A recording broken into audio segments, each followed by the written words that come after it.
Au clair de la lune, on va parler du quai. Le quai en forme de long bec d'hibiscus. Le Québec, qui eusse des eaux. Sur le continent Amérique. Le continent Amérique qui... Hein, c'est le Colocasse qui l'a dit de même en premier. Mais là, je comprends. Parce que maintenant, je comprends qu'est-ce que ça veut dire « hein ». Puis je comprends que « Amérie », ça a rapport avec la mer. Atterri, ça a rapport avec la terre. Amérie, ça a rapport avec la mer. On est une gang de Amérie. On est Amérie. Notre continent est Amérie. Il est arrivé sous... Il est dans l'eau, autrement dit. Mais il n'est pas sous l'eau. Parce que il... Hein, ça veut dire que il dépasse de l'eau. On le voit. On le perçoit. Puis, de son côté, il est aussi vivant, donc conscient. Tout ce qui est a un intérieur, qui perçoit l'intérieur, de l'intérieur, l'extérieur, puis l'intérieur. Donc le Québec, c'est un quai.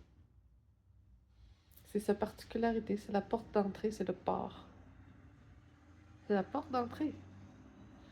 C'est ça qu'on apprend en histoire au Québec quand on est scolarisé ici, tout jeune. On apprend que le Québec, c'est la porte d'entrée de l'Amérique historiquement. Et que c'est vrai, quand tu penses à ça, c'est un quai. C'est un long quai, puis c'est une longue entrée sur toute la province, puis sur le pays, finalement. Après, tu as les Grands Lacs. Ça descend vers le Mississippi en bas aussi. Si tu suis le Saint-Laurent, là, tu regardes un peu plus bas sur la carte, c'est le Mississippi. Pas trop long. Imagine quand les glaces ont fondu ou quand il y a eu des déluges, puis que l'eau était plus haute, tout ça, ça se rejoignait. La grande mer qui remplissait les champs, la mer de Champlain. On avait ça, nous autres. C'était rempli de chi, l'énergie, chi. Puis il y avait le haut, Chilaga, c'était dans un lac. Laga, lago. Lago en espagnol. Un lac. Il y avait le haut Chilaga, Hochelaga. Puis il y avait Chilago en bas. Chicago.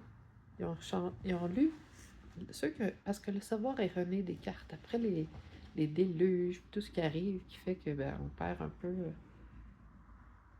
Il y a des moments qu'on perd un petit peu le cours de l'histoire. Puis quand on y revient, on relit les cartes, les maps, les cartes de navigateur, les cartes géographiques, puis on relit bref, ce qui a été laissé, les écrits restent, les paroles s'envolent. Puis, vu qu'il y a eu des coupures, ben là, c'est relu par des gens qui, des fois, tu sais, on lit l'écriture de quelqu'un d'autre, c'est pas toujours évident de distinguer un J de la lettre I, de la lettre L, des fois, tu sais, ça dépend. Qui lit, qui a écrit, puis comment, tu sais.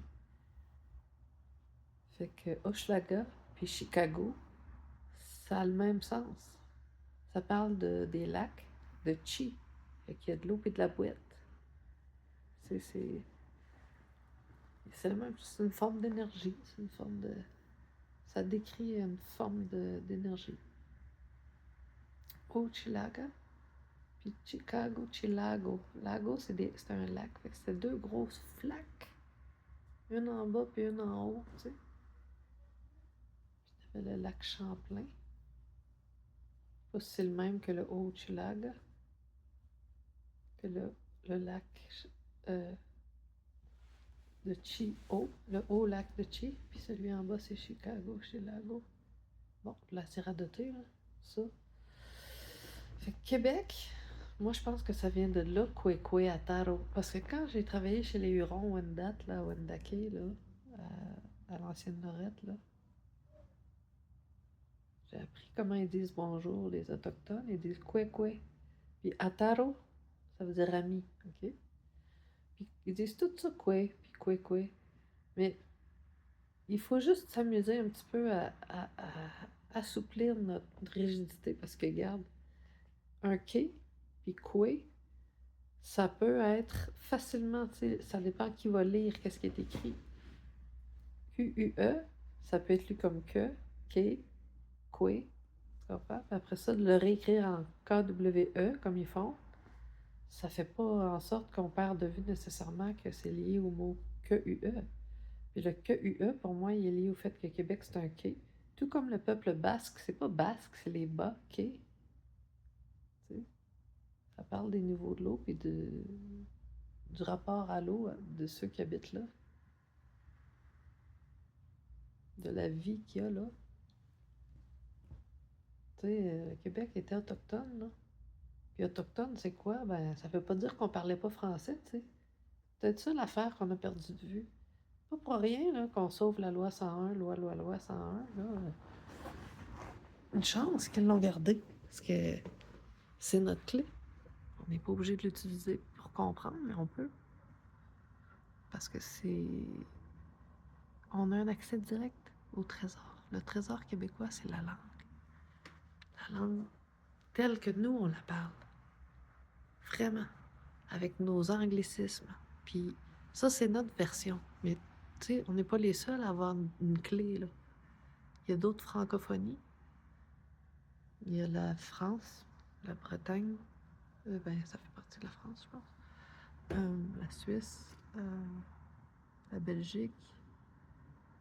Ah, c'est sûr que j'en oublie, puis là, j'ai l'air tweet. Mais bref, désolé. Puis les pays d'Afrique, puis bon, Saint-Pierre-et-Miquelon. Haïti, pourquoi qu'on n'en parle pas? Hey, je vais vous en parler, moi, d'Haïti. La propagande, là, qui a fait sortir les gens de couleur, là, puis qui a fait sortir aussi la couleur des gens depuis le début des colonies, depuis le début de la clique à Franklin, depuis le temps du KKK, puis depuis qu'on boit du Coca-Cola.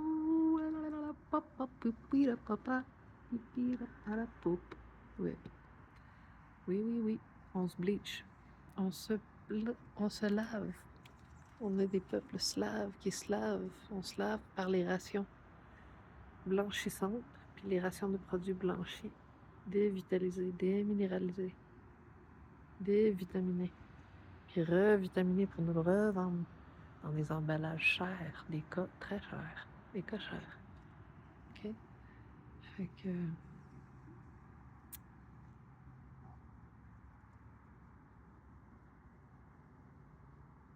C'est pas parce qu'il y a des méchants et des gentils, c'est parce qu'on a toujours le choix. À quelque part. Tu sais, il y a l'offre et la demande, non? Fait que voilà, je vais arrêter de radoter. C'était, j'espère, peut-être intéressant. Puis on va parler d'un peu tout ce qui se jase dans cette petite vidéo-là prochainement.